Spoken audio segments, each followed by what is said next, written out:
மெயினா அந்த மண்டபத்தில் ஆர்டர் எடுக்கிறதுக்காக பூ டெக்கரேஷனுக்காக அவங்கள டெபாசிட் பணம் கட்ட சொல்லிட்டாங்க. அதுக்கு மீனா பணத்துக்கு எங்கெல்லாம் அலைகிறாங்க, யாருமே இல்லைன்ட்டாங்க.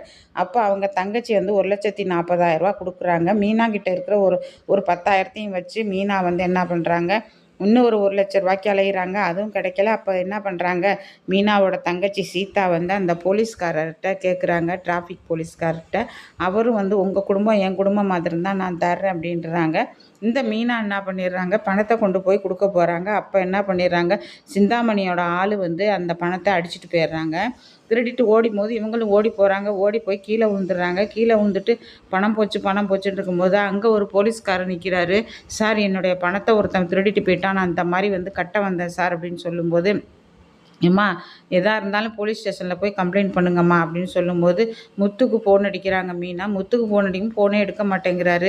எடுத்து தொலைங்கலை அப்படிங்கிறாங்க. அப்போ எடுக்கும்போது இந்த நடந்த விஷயத்த சொல்லும்போது, என்ன சொல்கிற மீனா அப்படின்னு சொல்கிறாரு. ஆமாங்க, இந்த மாதிரி நான் 1,50,000 சீதாட்ட வாங்கினேன் அவள் கல்யாணத்துக்கு வச்சுக்கிறத. அதே மாதிரி 1,00,000 அவள் ஃப்ரெண்டுக்கிட்ட வாங்கி கொடுத்தாங்க. அதை கட்ட ஒருத்தன் மண்டபத்தில் இந்த மாதிரி பண்ணிட்டான் அப்படிங்கும்போது, இரு நான் வர்றேன் அங்கே அப்படின்னு சொல்லிட்டு மீன் அங்கே வர்றாரு. முத்து வர்றாரு. சேர்ந்து போய் 2 பேரும் போலீஸ் ஸ்டேஷனில் கம்ப்ளைண்ட் பண்ண போகிறாங்க. அங்கே டிராஃபிக் போலீஸ் நிற்கும்போது முத்து முறைச்சிக்கிட்டே போகிறாரு. இந்த ஆளும் டிராஃபிக் போலீஸும் அவரை பார்த்து முறைக்கிறாரு. முறைச்சிட்டு இவங்க 2 பேரும் போய் கம்ப்ளைண்ட் கொடுக்க போகிறாங்க. சார், இந்த மாதிரி சார், நான் மண்டபத்தில் ஆர்டர் எடுத்திருந்தேன், நான் பூக்கட்டி விற்கிறேன், பெரிய ஆர்டர் எடுத்திருந்தேன், அது இப்போ 2,50,000 பணம் கொண்டு போய் கொடுக்கும்போது இந்த மாதிரி ஆகிப்போச்சு.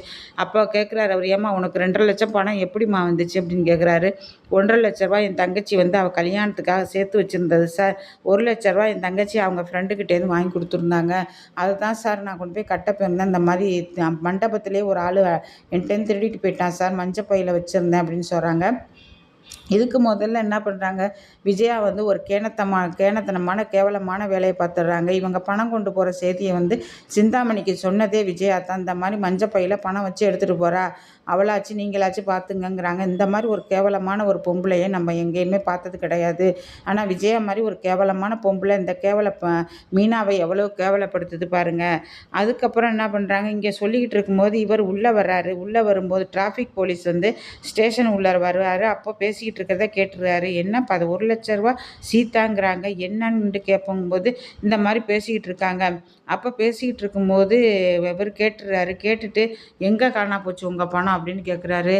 கேட்கும்போது அதுக்கு மீனா சொல்கிறாங்க, கல்யாண மண்டபத்தில் தான் சார், அங்கே சிசிடிவி கேமரா இருக்கும்லன்னு டிராஃபிக் போலீஸ் கேட்குறாரு. ஏயா அதை தானே நானும் கேட்டுக்கிட்டு இருக்கிறேன், இரியா அப்படின்னு இன்ஸ்பெக்டர் சொல்கிறாரு.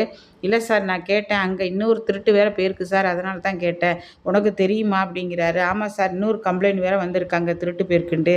ஏண்டா ஏற்கனவே சீதா அங்கே ஃபோன் அடித்து சொல்லிட்டாங்க, இந்த இடத்துல எங்கள் அக்காவோட பணத்தை ஒருத்தன் திருடிட்டு போயிட்டான்னு சொன்னவொடனே, ஆமாம் சார், அந்த இடத்துல தான் சார் இதுக்கு திருட்டு போச்சு அப்படின்னு சொல்லும்போது, அப்போ சொல்கிறார் முத்து சொல்கிறாரு, என்ன சார் பண்ணலாம் அப்படிங்கிறாரு. இருங்க அருண், நீங்கள் போய் அந்த இடத்துல சிசிடிவி கேமரா இருக்கான்னு பாருங்கள் அப்படிங்கும்போது முத்து சொல்கிறார், சார் நானும் வரேன் உங்கள் கூட அப்படிங்கிறாரு. மீனா ஒரு அழுகுறாங்க.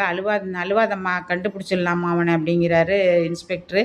ரொம்ப அழுதுகிட்டு நிற்கும்போது முத்து சொல்கிறார், மீனா அழுவாத, அதுக்கு தான் பணம் கொண்டு போய் கொடுக்கும்போது என்னை கூப்பிட்ருக்கலாம்ல, நீ எல்லாம் உன் இஷ்டத்துக்கு செய்கிற. ஆமாம், சீதாக்கு ஏது அவ்வளவு பணம் அப்படின்னு முத்து கேட்குறாரு. அருணை வச்சுக்கிட்ட அவள் 1,50,000 அவள் கல்யாணத்துக்கு சேர்த்து வச்சுருந்ததுங்க, 1,00,000 அவள் யார்கிட்டயே வாங்கி கொடுத்துருந்தா அப்படிங்கும்போது முத்து இது அப்படியே டிராஃபிக் போலீஸு கேட்குறாருன்ட்டு, ஏங்க நீங்கள் கண்டிப்பாக அங்கே தான் காணா போச்சாங்க உங்களுக்கு பணம் அப்படின்னு. சார் அதான் சொல்கிறாள்ல சார், இப்போ கல்யாண மண்டபத்தில் தான் காணா போச்சு, பணம் கட்ட போனா சார் இதை கார்ப்பரேட்டுக்கு அப்படின்னு சொல்லும்போது, அங்கேருந்து எல்லோரும் கிளம்பி போகிறாங்க. போய் சிசிடிவி கேமரா பார்க்கும்போது அந்த சிந்தாமணியோட ஆள் அந்த பைத்தியக்காரன் பணத்தை பறிச்சுக்கிட்டு போயிட்டான். ஒரு நிமிஷம் இருங்க, நான் 1/2 மணி நேரத்தில் அவனை கண்டுபிடிக்கிறேன் அப்படின்றாரு அருண். கண்டுபிடிச்ச இங்கே வந்துடுறாங்க. அழுதுகிட்டே நிற்கிறாங்க. மீனா, உனக்கு என்ன அறிவில்லையா மீனா, நீ என்ன பண்ணணும், பணம் நீ என்ன பண்ணணும், பணம் பெரிய அமௌண்ட்டாக இருக்கும்போது என்ன கூப்பிட்றது இல்லையா, இப்போ பாரு எவனோ ஒருத்தர் அடிச்சுக்கிட்டு போயிட்டான், அது அந்த சீதாக்கு உள்ள கல்யாணத்துக்கு உள்ள பணம் அப்படின்னு சொல்லும்போது ரொம்ப அழுதுகிட்டே நிற்கிறாங்க. சரி அழுவாத விடு, அவர் போலீஸ் ஸ்டேஷனில் கண்டுபிடிப்பாங்க அப்படிங்கும்போது அங்கேருந்து திரும்பி வர்றாரு. அருண் இவனை தெரியுமா உங்களுக்கு, நல்லா பாருங்க அப்படின்னு சொல்லிட்டு ஃபோட்டோ காமிக்கும்போது, ஆமாம் சார், இது சிந்தாமணி ஆளோட ஆள், சிந்தாமணின்னு ஒரு பொம்பளை, அதுவும் இந்த மாதிரி கான்ட்ராக்ட் எடுக்கிறது தான், பூ கான்ட்ராக்ட்லாம் எடுக்கிறது. எங்களுக்கு ஆரம்பத்துலேருந்தே இந்த பொம்பளை எதிரியாக இருக்குது சார். உங்களுக்கு யார் தான் எதிரி இல்லை, எல்லாருமே உங்களுக்கு எதிரி தான். உன் வாய் வந்து சரியாக இருந்தால் உனக்கு யாரும் எதிரி இருக்க மாட்டாங்கன்ட்டு அந்த டிராஃபிக் போலீஸ் முத்துவை பார்த்து சொல்கிறாரு. என்ன சார் சைடு பேக்கில் என்னை வந்து இது பண்ணுறீங்களா, கலாய்க்கிறீங்களா அப்படின்னு போல. ஆமாம் ஐயா, நீ உன் வாய் சரியில்லை, அதனால் எல்லாரும் வந்து உன்னை இது பண்ணுறாங்க அப்படின்னு சொல்கிறாரு. அங்கே சீதா ஒடியாடுறாங்க வேகமாக. அக்கா என்னாச்சுக்கா என்னாச்சுமா? அருண் நிற்கிறதையும் பார்த்துட்டு 2 பேரையும் பார்த்துட்டு அருண் முழிக்கிறாரு. ஆமாம், இது யார் அப்படின்னு அருண் கேட்குறாரு. என்னுடைய குழந்தையா சார், மீனாவோட தங்கச்சி அப்படின்னு சொல்கிறாரு. அருணுக்கு அப்படியே தூக்கி வாரி போட்டுருச்சு. என்ன இவன்ற குடும்பமா, இவன் என்ன பண்ண போகிறானோ, இவன் சம்மந்தம் இருந்தால் தான் கல்யாணம் பண்ண முடியும்.